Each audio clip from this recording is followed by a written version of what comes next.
Eu assisti a uma apresentação em Londrina, minha cidade, eu tinha 10 anos, eu saí de lá com 13, num ginásio de esportes, que é o pior lugar para fazer Nossa, uma apresentação. uma acústica terrível, quente.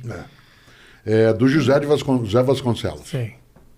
Eu tinha 10 anos. José Vasconcelos é considerado por nós, comediantes, como a primeira semente de stand-up comedy.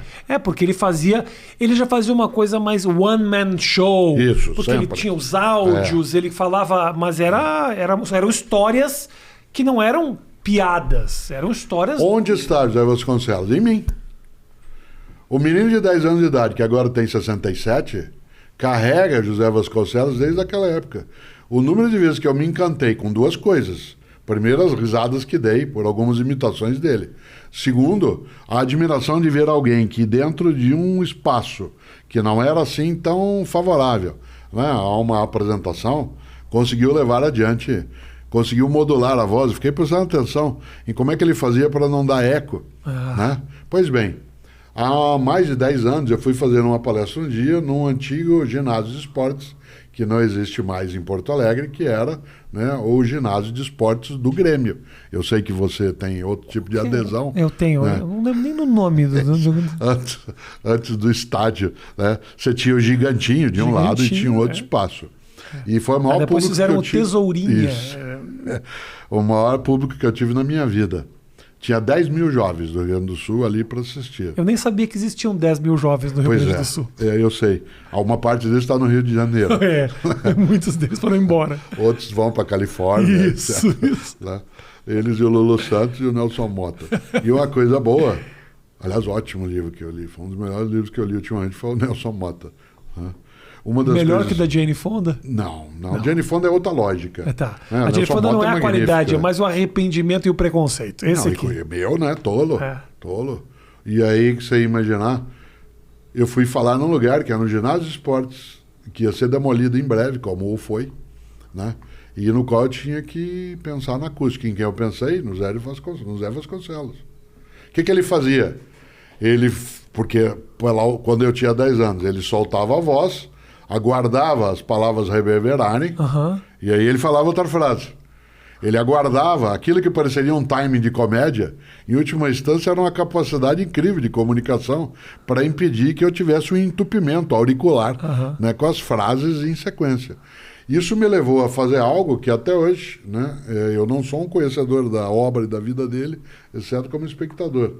Eu, porque também falo e porque também participo de atividades em rádio, eu estico a sílaba final a tal ponto que algumas pessoas perguntam, você é gaúcho? Né? Mas não, sou paranaense. Mas eu estico, isso eu aprendi vendo ele falar. O Zé Vasconcelos é uma referência. Eu tenho a ideia, talvez equivocada, de que as palavras no final dão uma esticada para pensar na próxima frase. Então, são duas coisas, são dois movimentos. Que eu faço muito isso no palco. Isso, claro, eu também. Devagar. Eu também. Para que eu saiba o que eu vou falar. Exatamente. Né? É a ideia poética da comunicação. E as pessoas se conectam mais com o lento, porque eu tenho condições de refletir. Há dois movimentos nisso. O primeiro deles eu sou professor, eu tenho que ser didático. Okay. E para eu ser didático, portanto, eu ser compreendido, eu preciso fazer com que a pessoa me ouça bem e ela seja capaz de, enquanto eu digo algo, como eu estou fazendo agora, que essa expressão algo, que ela penetre e ela permaneça milésimos de segundos circulando em todas as sinapses que ela coloca. Se eu digo em todas as sinapses, ela não entende, mas se eu digo em todas as sinapses...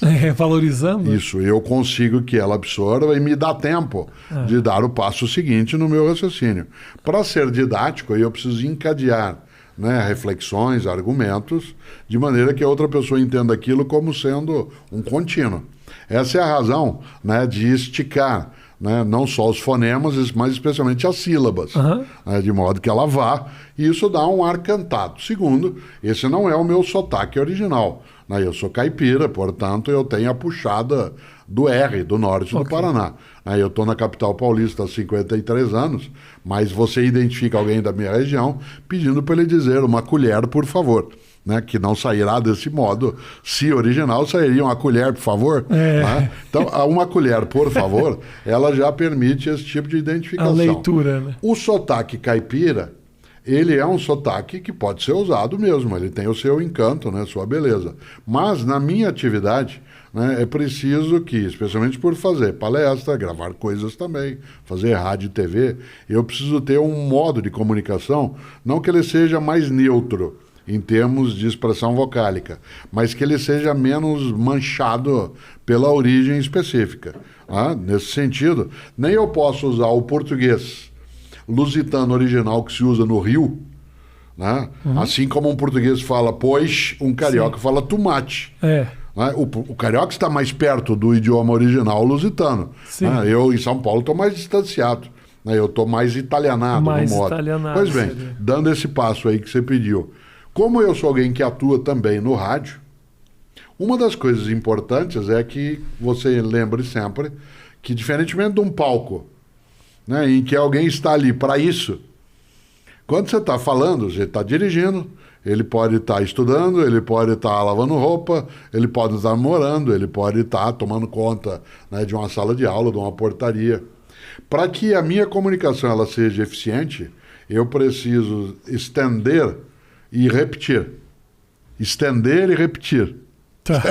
Ora, porque aí você presta atenção. Do contrário, isso vai. Diferentemente do palco ou da TV, em que você tem uma atenção de exclusividade, né, a tua atenção, eu não posso, estando na plateia, né, de uma apresentação tua, não estar olhando. Ou lavar uma louça. Isso, exatamente. Não, difícil, né? Dificulta. O próprio podcast hoje, quando ele é utilizado só como imagem, ainda que ele exija uma atenção maior. Mas feito como algo que você sai caminhando, né, enquanto está fazendo outra coisa, você ouve, até é possível. Mas para que eu, de fato, seja compreendido, eu preciso ser capaz de cantar. Né? E é por isso que eu faço.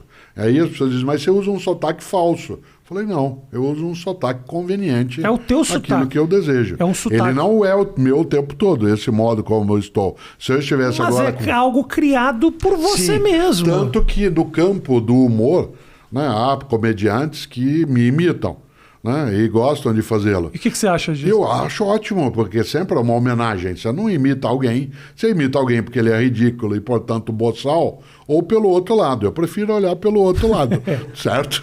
Ora, se ele não imita por isso, já é uma questão dele, não minha. Os imitadores teriam que ir a público dizer, Cortella, não é uma homenagem, eu estou te humilhando. O que eu já vi ótimos imitadores, mas o que eu nunca vi? Eu já vi alguns me imitando à minha frente, propositadamente. Ele não imita a voz, ele pode pegar a caricatura da voz. Tá, perfeito. Certo? A caricatura da voz, tudo bem. O imitador, e eu conheço um ou dois, né, que imita a voz, é porque o cara captura a alma. Aí é outra coisa. Né? Esse ultrapassou e muito. E você sabe que há muitos comediantes que são capazes de... Né, você não reconhece. Outra coisa é a caricatura. A caricatura como a imitação, ela é sempre gostosa, porque aquele é um dos modos como as pessoas te veem. Né? Mas o maior número de imitadores meus tem menos de 18 anos de idade. Né? Mas você tem um público muito grande, jovenzinho. Você olha o rosto das pessoas que fez as perguntas, são jovenzinhos. Eu recebo muitos recados de pais ou mães, assim, meu filho tem 14 anos, ele passa o dia te imitando, ele só fala como você fala. E eu não pergunto se isso é elogioso, né? Mas eu quero que seja, e por isso às vezes eu simulo que é. Boa. Eu uso muito, no humor, eu uso muito isso, e é louco, né? Porque... tem um cálculo. Muitas vezes eu valorizo aquilo que eu quero que o cara lembre para depois eu fazer um punch com uma piada, ou que vem mais lá na frente alguma coisa que faz ele lembrar de algo que eu disse, ou eu tiro ou eu não valorizo aquilo que é engraçado para surpreender ele lá na frente. É uma matemática. Não, mas e tem que ter muita percepção de tempo. Eu estava lendo um livro que o Jerry Seinfeld lançou agora com as anotações ele dele. Metódico. Uma das coisas eu li até o desfecho, tem 3 linhas, até o desfecho eu não era capaz de imaginar que ele ia dar aquele passo. Ele diz, as mulheres reclamam muito que nós, maridos, ele falava de casamento, nós maridos não prestamos atenção nelas. A minha mulher não faz isso. Acho.